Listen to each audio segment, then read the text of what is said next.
Childhood rivals.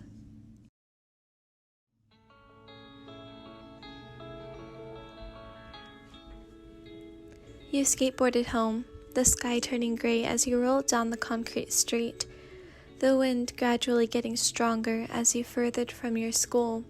You approached your house and took off your helmet, feeling a droplet bounce off your nose before stepping in.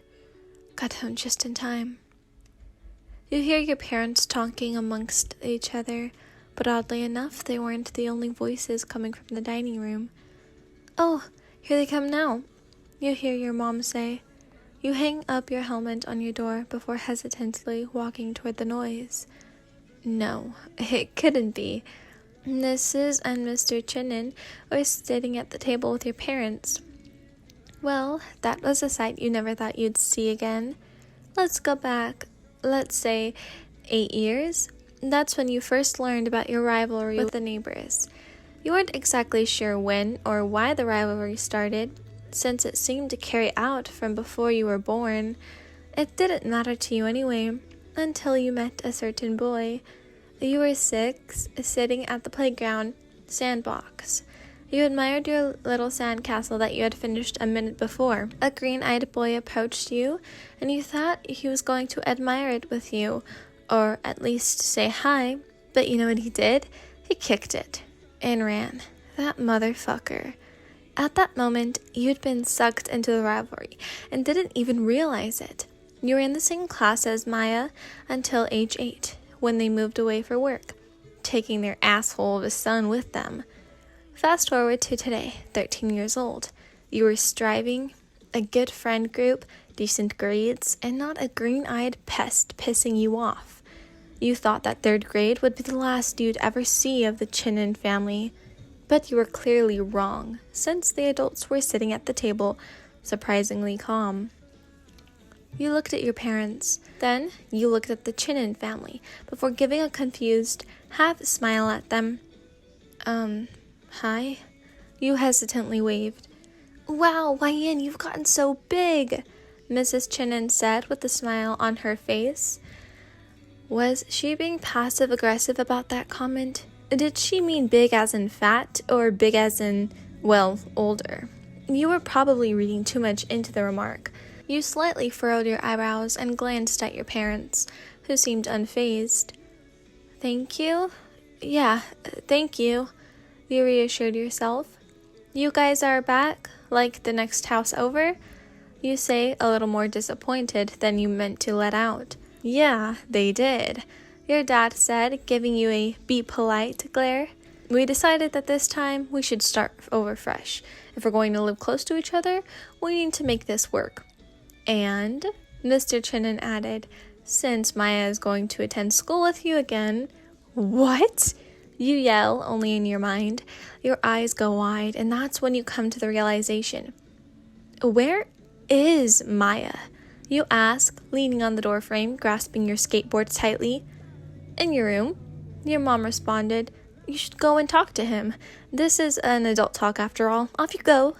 You glanced at your parents once more before turning and walking to your room, not looking at the Chinens again. A skateboard leaned against the wall next to your room door.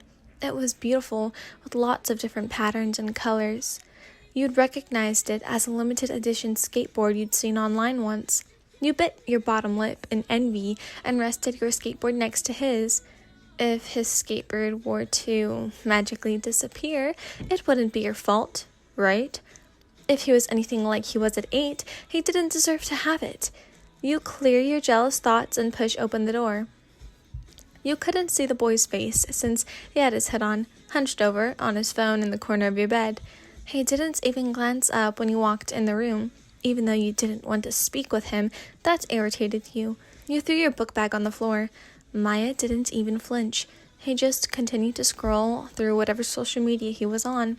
You sat on the opposite side of the bed, hunched over, and took out your phone. After about 20 minutes, you got bored. "Hey, Miya," you sigh, putting your phone down on your lap. There was a moment of silence before his response. "Oh, what do you want?" He continued to scroll through his social media.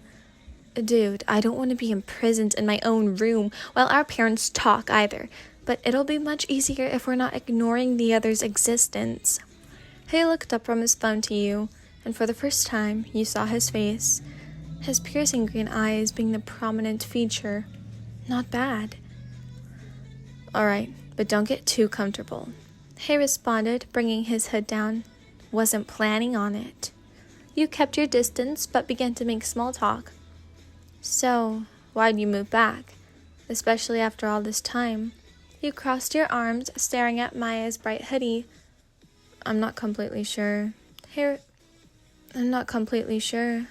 responds dreamily. Honestly, I didn't want to move back as much as you didn't want us to. He sighed. But life happens. There's more to this neighborhood than our status. I had friends here, and I'm excited to see them again. You couldn't help but smile. Yeah, you're right.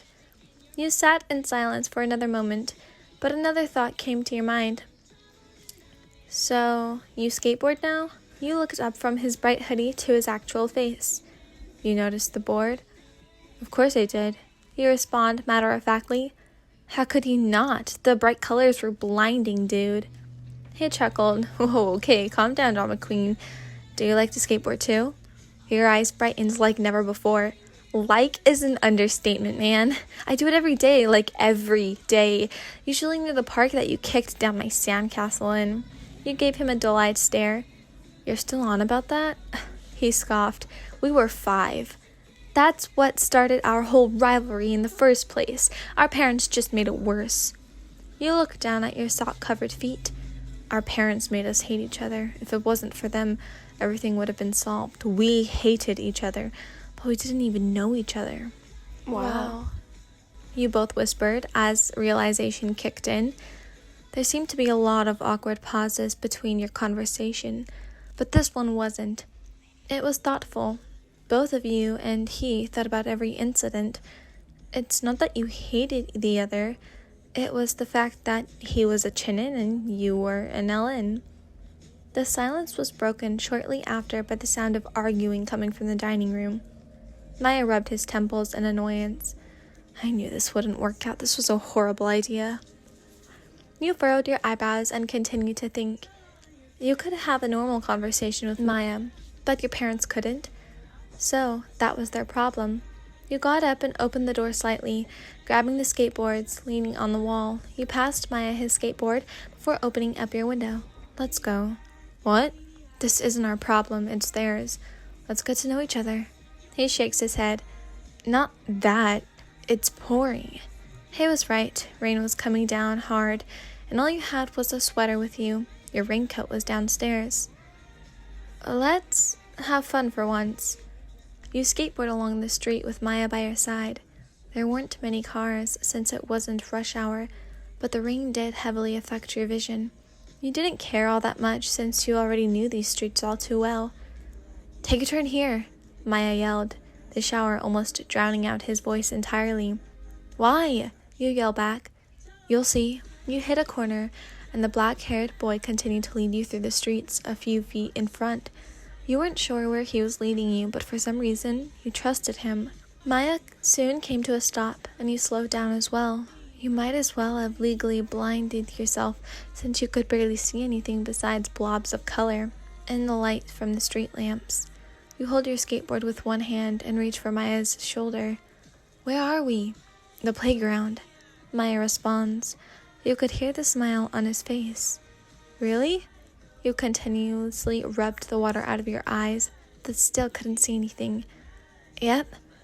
He leads you carefully under the roof of the playground, and you could rub the water out of your eyes once more, without more of it getting in. It was, in fact, the playground. He'd just taken another route. You lean on the railing, looking at the dark gray sky and rain. Everything was wet. It felt somewhat cozy under the roof, like you and Maya were the only people on the planet. I was planning on going to McDonald's or some other fast food joint. Why do you leave me here? This is where everything started between us, so this is where everything should end. You nod in agreement and continue to look at your surroundings. You know why I kicked down your sandcastle in the first place?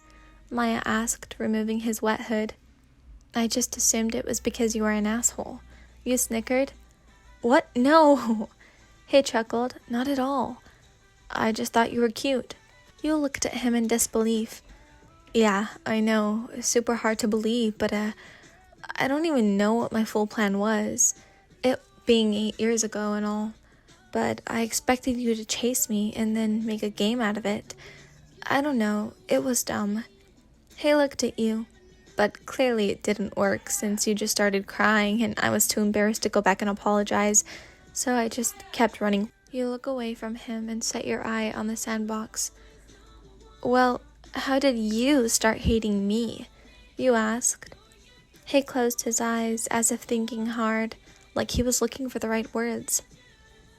My parents, much like you, they filled my mind with things about your family that probably aren't true, all over some petty competition. But anyway, that changed my opinion on you completely. I didn't want to believe it, but things happened and I repressed my first thoughts about you in the corner of my mind until they went away completely. A smile crept onto your face despite the circumstances. Do you ever wonder what would have happened if our families didn't hate each other? All the time. What if I did chase you and we made a game out of it? What if we were friends and our moms and dads found out? I don't know. He wondered. Why do you ask those questions? Questions that are impossible to know. Why don't we find out? Before Miya got to respond, you pushed your skateboard off the railing and it fell right side up. You booked it. You ran in the rain, and as soon as Miya caught on, he smiled and began to run after you. Your vision was blurred yet again, but your mind was clear. Cleared of your assumptions on Miya. Cleared of any negative thoughts, no matter how many things you'd pulled on each other. Just cleared. Miya soon caught up with you, and when you tried moving faster, you slipped on the wet concrete and fell. Miya quickly came to a halt. Are you okay? He laughed. Physically, yes. You laughed with him. Here. He reached out a hand for you to grab onto, but you were having such a giggle fit that you ended up pulling the boy down with you. Now there were 2 laughing teenagers fallen on the ground. So, we're cool? Miya asked as the giggles died down. Yeah, we're cool. The moment was ruined when you heard sirens and 1 cop car and 2 cars pull up to the park. Oh crap. Miya's eyes widened. We're busted. You both begin to laugh again. You walk quickly to get your skateboards, and just before you part, you rest an arm on Miya's shoulder. Parting is such a sweet sorrow. The boy rolled his eyes at the cliché Shakespeare line. I'll see you at school tomorrow, alright? You nod and go your separate ways. There was no point in crying over what might have been. All that mattered was that you were both cool now. So when your parents yelled at you for how drenched your clothes were and how worried they were, all you could think of was tomorrow morning when you'd see Miya again.